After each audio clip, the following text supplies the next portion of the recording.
As we dance,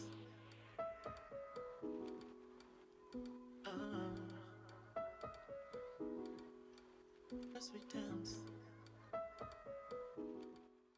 Hi everyone, it's Stu here from 3B. Now we've been looking for some time now at ultra short throw projectors, and I think they're kind of a hot topic.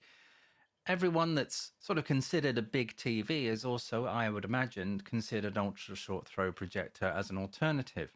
And in these videos, I kind of want to show that it is now a real significant alternative that you really should consider if you're looking to invest, say, in a large TV, when you could invest the similar amount of money and get a much bigger, better picture, in my opinion. Certainly a much more movie-like experience. So let's do this other video where we're looking at sort of do's and don'ts with regards to ultra short throw projectors, setting them up, and so on. So let's sort it out, shall we?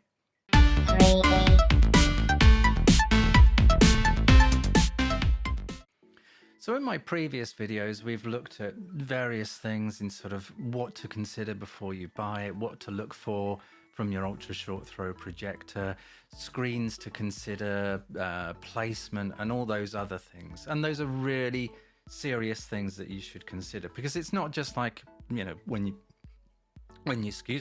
buy a TV, you just sort of plonk it in replacement to your other TV and away you go. When you buy an ultra short throw projector, you also have to consider where you're projecting it, or where the screen is going to go, where it's going to live, and so on. So there are quite a few things, extra things to consider when you're buying an ultra short throw projector certainly as a replacement for a TV. But the do's and don'ts. So let's consider some do's and don'ts. Let's sort of sort this out. So I think the first thing is don't cheap out on the projector, really. You know, I've tried to do things but on a budget previously a few years ago, and it really didn't work out. I was always in a position where I was disappointed by it, because my expectations maybe were a bit too high. And then I think, well, if it doesn't meet your expectations, you're not going to enjoy it. So you need to get a projector that's you know, within your budget, but certainly as much as you can afford, because that's the key thing that's going to be driving everything. So I know it's pretty obvious, but get the best projector you can afford. Read the reviews, read many reviews. Consider the brighter it is in terms of lumens, the better it's going to be in terms of the overall sort of brightness that you're going to get back from the screen. The next thing in terms of do's and don'ts is do not project onto a wall. I've gone over this a million times and I'll say it once again. Do not have your projector throwing its light onto a wall, because it will look terrible. No matter how perfect you think your wall is, it will not look great. Trust me, it will not look great. You want an ALR screen. You want an ALR screen. I'll repeat. Thank you. As we'll all say that together. You want an ALR screen. The next thing is, don't sort of be cheap on the cables, but don't go ridiculous either. You know, don't buy Amazon Basics cables, because trust me, I've had issues with thinking, oh, it's just a HDMI lead, or it's just this, it's just that, and then that cable breaks off, the connector breaks off in the device you've connected it to. That is a nightmare you do not want. That's happened to me a number of times, always based around buying cheap cables.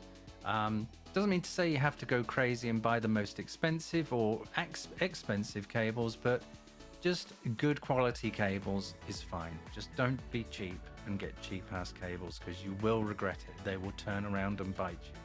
Don't use the included apps in the projectors. The OSs on them are pretty poor.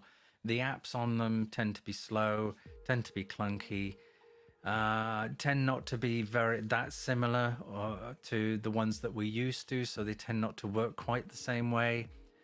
Just don't use them. Just don't use them. Use them from another source. We all have other sources that we would connect a to our projectors. So use those. Don't use the ones that come with your projector. You'll regret it, trust me. Also, talking about things internally on the projector is don't use the internal speakers. A lot of them have them now. If you've not got any other source, then yeah, use them. But don't rely on that to get a movie-like experience. See it as a step towards getting a movie-like experience by having a surround sound system and an AVR and so on. But the thing is, this is the thing that always amazes me, if you're spending several £1,000s on a projector and a screen and maybe a couple of £1,000 on a screen, why don't you have a surround sound system anyway?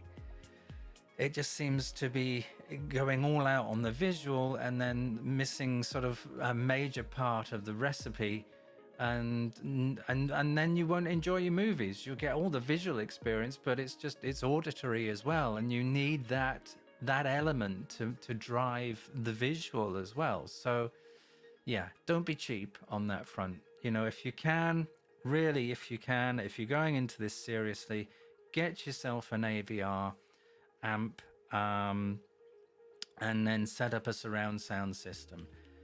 That combined with a ultra short throw projector and a decent screen, it's top notch. It's where it should be, people. It's where it should be. Also, you don't want to be moving your projector too much, if at all. Have it in one place. So yeah, don't be moving it around. So yeah, just a lot of things that we've covered previously. You know, it really is quite basic. Keep the projector where it needs to be. Don't move it around. Get a decent screen, decent cables. Get an AVR system if you can. Make it simple for kids to use and your family to use with one of these. And yeah, I believe you're good to go.